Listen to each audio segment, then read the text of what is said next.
Bonjour à toutes et à tous et bienvenue dans notre émission 100% par Turf, une émission exceptionnelle car c'est tout simplement le prix du Cornulier qui nous attend dimanche sur les forums de Vincennes. Et pour étudier cette magnifique réunion, j'ai trois magnifiques pronostiqueurs à mes côtés. On commence à côté de moi, alors c'est plutôt de ce côté-là avec Romain Porret. Romain, bonjour. Salut François, salut à tous. Arnaud qui est en dessous de moi. Salut Arnaud. Salut François, bonjour à tous. Et dans la diagonale, c'est Cédric Bloquet. Bonjour Cédric. Salut François, salut à tous. Allez, on va tout de suite attaquer dans le vif du sujet. C'est ce qui intéresse nos téléspectateurs avec le prix de Chambord. C'est une épreuve au trot attelé pour des 7 ans. Et Cédric va nous donner ses deux préférés dans cette épreuve. Ouais, on commence par une course assez ouverte.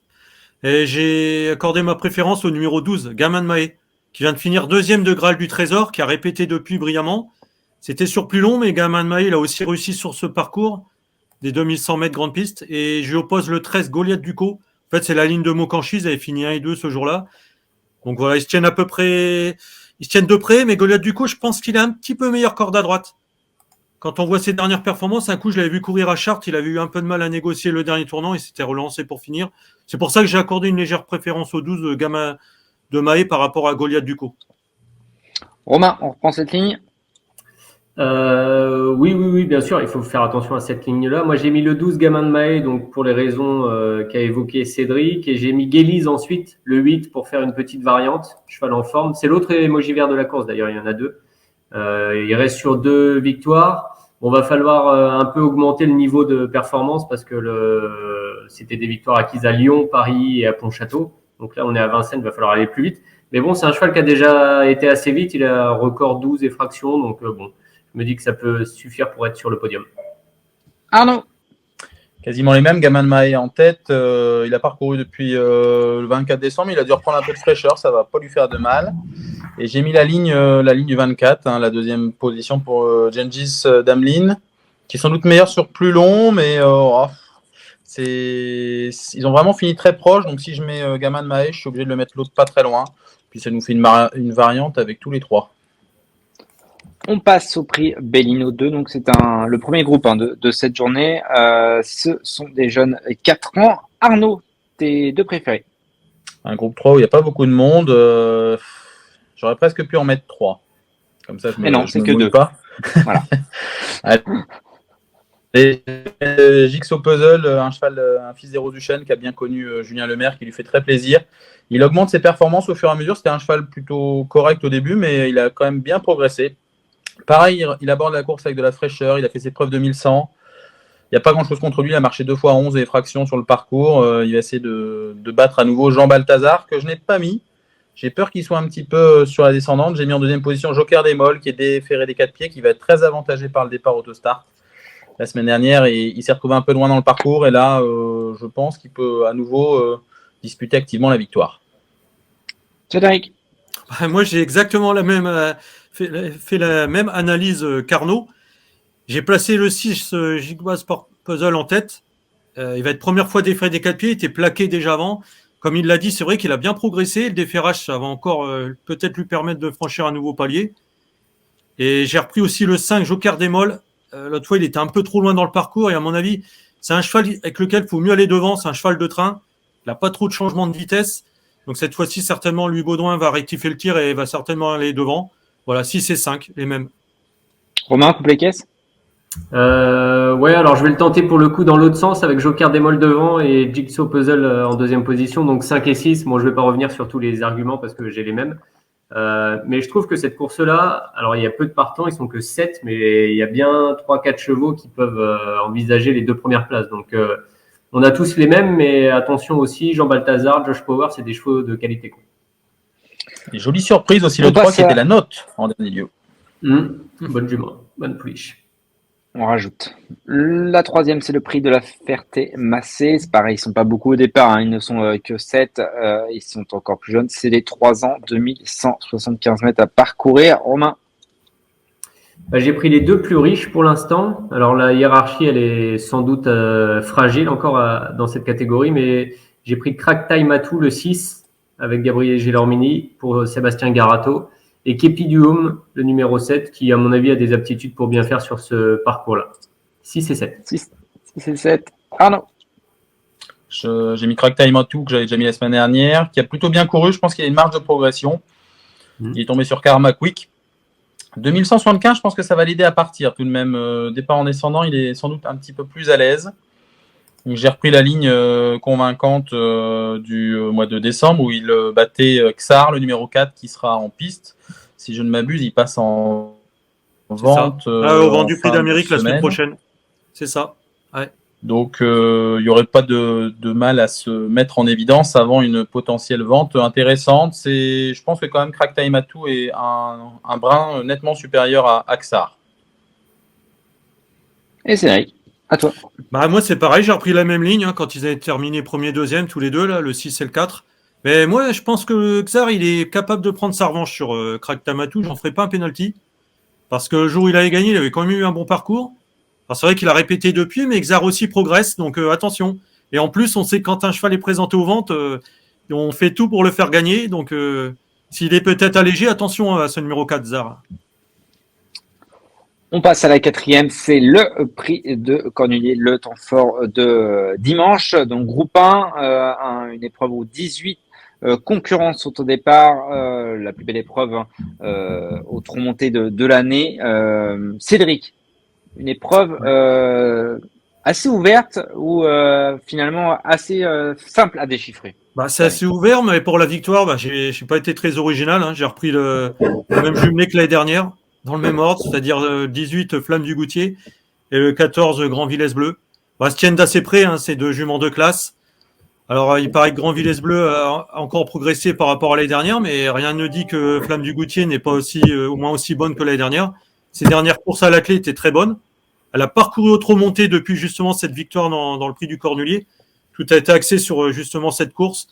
Et d'ailleurs, pareil, elle n'a pas été déférée des 4 pieds depuis pas mal de temps.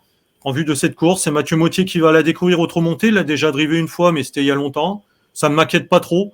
Mais c'est assez difficile de les départager. En tout cas, j'espère qu'ils vont nous offrir du beau spectacle. Arnaud. Redoutable Thierry Duvalestin, qui est la favorite du prix de Cornulier et sans doute le favori du prix d'Amérique. Moi, je l'ai mis en tête, Flamme du Goutier. Je fais confiance à Thierry qui l'a amené au top pour cette course-là. Et première fois des 4 de l'hiver. Mathieu Mottier a eu l'occasion de l'essayer une fois. Je vois rien contre elle. Bon, j'ai fait original, j'ai tenté.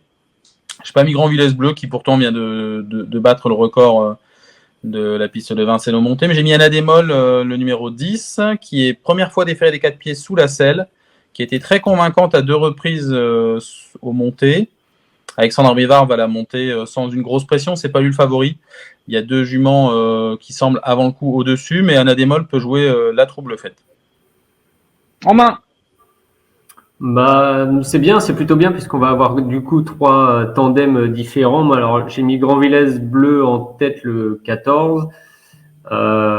Cédric l'a dit, Arnaud l'a dit aussi, c'est une super jument, grande spécialiste du trot monté, 2e l'année dernière alors qu'elle avait toussé quelques jours avant la course et qu'elle était clairement pas à son top niveau. Cela dit, Flamme du Goutier l'avait vraiment traversée à l'entrée de la ligne droite, donc elle est redoutable. Donc je reprends les deux mêmes, 14-18, je pense que c'est annonciateur d'une belle bataille entre les deux, mais ce sera mon couplet 14 et 18. Et il y a parfois des surprises dans le prix de Cornulier. Je vous avais pas préparé à cette question, mais si jamais il y a une surprise, elle peut venir de qui? Allez, Romain, t'as la main. De Faubourg. Tu vois, j'ai pas trop hésité. J'ai pas trop hésité. Ouais, le 3, c'est un cheval qui a fait une année 2022 exceptionnelle à son niveau parce qu'il est parti de beaucoup plus bas. Il a monté les échelons, il est très brave, il est encore en pleine forme. Et moi, je crois beaucoup à la forme des hommes aussi. Et Pierre-Yves Verva, il fait vraiment partie de cela en ce moment, que ce soit avec les chevaux de son entraînement ou en tant que jockey, en tant que driver. Il y a beaucoup de choses qui lui réussissent. Donc, c'est plutôt une période faste pour lui et je pense vraiment que Faubourg peut en profiter. Alors bon, après, il faut être raisonnable. Il peut être, disons, 4e au mieux, 4-5e. Arnaud, la petite surprise. J'hésite. Gladys Desplaines pour finir peut-être en beauté. Elle aura plus de martingale au niveau de son harnachement. Plus de bottines, plus les fers non plus. Eric Raffin, grosse expérience. C'est une jument qui pourrait aller de l'avant, ça fait très longtemps, donc elle peut aller loin. Elle est sans doute plus performante que l'année dernière. Gilles Curren s'en occupe particulièrement bien en soignant un peu ses jambes. Elle revient au top au bon moment. Pourquoi pas? C'est le 12. Hein. Et Cédric, la surprise du Le chef. cheval que j'ai placé dans ma section de 8 chevaux, alors bien sûr, c'est pas pour gagner, mais c'est pour être 4-5e. C'est le numéro 15, Zarenfass, parce que quand ils ont battu le record autre montée, qu'avait fait Grand Villesse Bleu, lui, il avait fini aussi vite qu'elle. Et bon, bien sûr, c'était sur un 2100 mètres, mais en courant caché, je pense qu'il est capable de tenir la distance. Il l'avait prouvé auparavant à la clé avec Jean-Michel Bazir. D'ailleurs, il a bien recouru ensuite dans le prix de Bourgogne, à la clé. Et moi, je pense qu'avec un bon parcours, il est capable de causer une petite surprise pour les places. Merci messieurs pour cette analyse du cornulier. On passe à la 5e. On va descendre d'un petit peu de niveau forcément. Avec le prix d'Espalion, c'est une épreuve à l'autostart pour des chevaux, pour des juments de 7 et 8 ans. Arnaud. Très peu de vieilles, entre guillemets, au départ de juments âgées. Au départ de cette épreuve, j'ai mis le 2, Girl de Bassière, qui est une jument qui a connu des problèmes de santé et qui rattrape tranquillement le temps perdu. 2 victoires déjà à la clé au cours du meeting d'hiver. 2100, ça ne devrait pas la déranger, c'est plutôt une jument généreuse. Il faut juste la cacher, donc le 2, c'est idéal. Paraît dur à battre et Gravaletta porte le numéro 5. Elle aura ma préférence pour la deuxième place. C'est une jument qui sait aller très vite pour finir. Il faut juste préserver la pointe aussi. Question de parcours déterminante, mais elle doit pouvoir se glisser sur le podium. Romain. J'ai commencé avec Girl de Bassière aussi, qui fait un superbe hiver à Vincennes. 3 courses pour l'instant pour elle, 2 victoires, dont une avec Yoann Le Bourgeois, une place aussi, une deuxième place. Donc elle est irréprochable, elle a un bon numéro, elle a vraiment beaucoup d'atouts. Et puis j'ai mis Gasoline du Seu aussi, le 3, qui partira à son extérieur. Je pense vraiment que les numéros là vont jouer un rôle déterminant dans cette course-là. C'est des juments qu'on connaît bien, qui se tiennent d'assez près, qui pour la plupart sont, on va dire, relativement trotteuses. Enfin voilà, elles sont aguerries à ce genre d'exercice sur 2100 et être bien placé au départ, à mon avis, va être déterminant. Cédric. Alors moi, je suis pas tout à fait d'accord avec mes collègues, parce que j'ai passé le numéro 6, Guerrier Win, en tête. Alors j'avoue, j'étais pas trop fan de cette jument là, il y a quelques mois, mais en fille de Board Parker, je trouve qu'elle a bien progressé. J'ai repris la même ligne que le 31 décembre. Ce jour-là, c'est Girl de Bassière qui avait devancé Guerrier Win. Mais à mon avis, elle est capable de prendre sa revanche. On l'avait vu début décembre, justement sur ce parcours des 2100 mètres. Elle marchait 11,7. Elle s'était retrouvée nez au vent dans la montée. Et malgré ça, elle avait résisté quand même à une pensionnaire de Sébastien Ernoult, Granit Adviet. Donc à mon avis, je pense qu'elle est capable de gagner cette course. Mais c'est vrai, on l'a dit, ça reste assez ouvert. Il y a d'autres possibilités. Et deuxième, tu n'as pas dit Le deuxième, j'ai repris la ligne, le numéro 2, Girl de Bassière. Ouais. Ok, ça marche. On passe à la 6e, le prix Michel-Marcel Goujon. Donc c'est un groupe 3 pour des 6 ans, 2700 mètres à parcourir. Romain. Aérodarme, c'est la grande attraction de la course, hein, forcément. Lui qui a essayé de se qualifier et qui aurait pu d'ailleurs réussir à se qualifier pour le prix d'Amérique, donc le 12. Et puis j'ai envie de faire confiance à Happy Pacha ensuite. Alors Happy Pacha, il a eu un long moment où on l'a pas du tout vu en piste. Il était complètement écarté de la compétition. Et puis il est revenu, il a l'air de revenir pas mal. Deuxième en 12,8 la dernière fois sur 2850 mètres, c'est un bon chrono. Et puis en fouillant dans son palmarès, on retrouve des choses intéressantes comme, je l'ai sous les yeux, le 30 novembre 2020, une victoire à Vincennes. Alors c'était dans un chrono pas exceptionnel, on va dire 15,7 sur 2007, mais il surclassait Orsi Dream. Donc bon, après voilà, il faut tout remettre dans le contexte. Il y en a un qui a fait beaucoup de progrès, l'autre qui a été arrêté longtemps. Mais n'empêche qu'Happy Pacha, je pense qu'il a pas du tout les gains en rapport avec sa qualité et qu'il est quand même en mesure de jouer un bon rôle dans cette course. Donc 12 et 4. Cédric, bon, la première place affichée. Évidemment, ouais. À défaut de prix d'Amérique, Aérodarme va être le grandissime favori maintenant, et il n'est pas à l'abri de problèmes d'allure. Cheval quand même qui reste assez tendu, spécial. Hein. Il faut vraiment un grand Jean-Michel Bazir pour tenir les rênes avec lui. Alors après, derrière, c'est très ouvert hein, pour la deuxième place. Moi, j'ai repris le 9 Elio de KO, ce qui fait toutes les distances, et j'ai repris par rapport à la ligne d'Orsi Dream, quand il avait terminé deuxième d'Orsi Dream. Il a bien recouru ensuite sur un 2100 mètres sans avoir eu un très bon parcours ce jour-là. Ouais, j'aurais pu aussi... Ouais. Il a aussi son On va dire le 10 à Ribot du Loisir, qui était la note la dernière fois sur 2100 mètres, mais bon, il fallait faire un choix. J'ai pris le 9 Elliott KO. Arnaud, pour la deuxième place ou non? J'ai pris les mêmes, ouais. J'ai pris les mêmes héros d'armes. Ouais. On notera quand même qu'il va reprendre un petit peu de fraîcheur, ce qui est sans doute pas plus mal, comme c'était un cheval très tendu, comme l'a dit Cédric. À courir après le prix d'Amérique, ça a capoté, mais il aurait été dans les 3 du Bourgogne, sans sa faute. J'ai mis Elliott de KO, qui a été battu par Orsi Dream, mais qui est un cheval qui sera associé pour la première fois à Eric Raffin. Il a marché 2 fois 10 sur le 2100. Il fait aussi bien les 2007. Il est assez étonnant, ce cheval-là, parce qu'il part de la catégorie et il ne cesse de monter les marches sans sourciller. Donc 12 et 9. Et j'ai hésité avec Happy Pacha, le numéro 4. Et celui-ci revient au top. On passe à la 7e, c'est le prix Roxane Griff, qui rend hommage à une jument qui a remporté le prix de Cornulier. Donc ce n'est pas forcément trop monté. Cédric, t'es le préféré. Ouais, j'ai repris le numéro 9, Basamine Fonte. Faut pas tenir compte de son dernier échec, parti au galop, ça comporte des excuses. La dernière fois, elle s'était baladée sur ce parcours face à des juments qui vont courir le prix de Cornulier. C'est vrai, la vraie jument de 2100 mètres, une jument qui part très vite, il faut jamais la reprendre, donc ça lui convient très bien ce parcours. À mon avis, ça va être tout ou rien avec elle. Et je reprends le 8, Go for the Gold, qui à mon avis est capable de prendre sa revanche sur le 10, Jort Mélois. Ce jour-là, il a grappillé du terrain sur lui, peut-être lancé un peu trop tard, et peut-être qu'il n'était pas encore arrivé au top. Et à mon avis, là, il est sur la montante, ce numéro 8, Go for the Gold. Donc 9 et 8. Romain. Les mêmes dans le même ordre. Il y a quand même pas mal de partants, 15, mais je pense vraiment que ça va tourner autour des 2 favoris. Alors, ce sera une question de départ, notamment avec Balsamine Fonte, mais c'est son parcours. Elle avait été vraiment très, très impressionnante quand elle avait gagné avec Alexandra Brivard montée. Et puis, Go for the Gold, voilà, je vais pas redire ce qu'a dit Cédric, je suis d'accord avec lui, 9 et 8 sans hésiter. D'accord avec tes 2 collègues, Arnaud? J'ai pas grand-chose à ajouter. Balsamine Fonte et Go for the Gold dans ce même ordre. Parfait. Alors, on passe à la 8e, le prix de Mirande. C'est un nouveau groupe 3 pour des 5 ans. Arnaud. L'incontournable, Hino du Lupin, qui porte le numéro 8.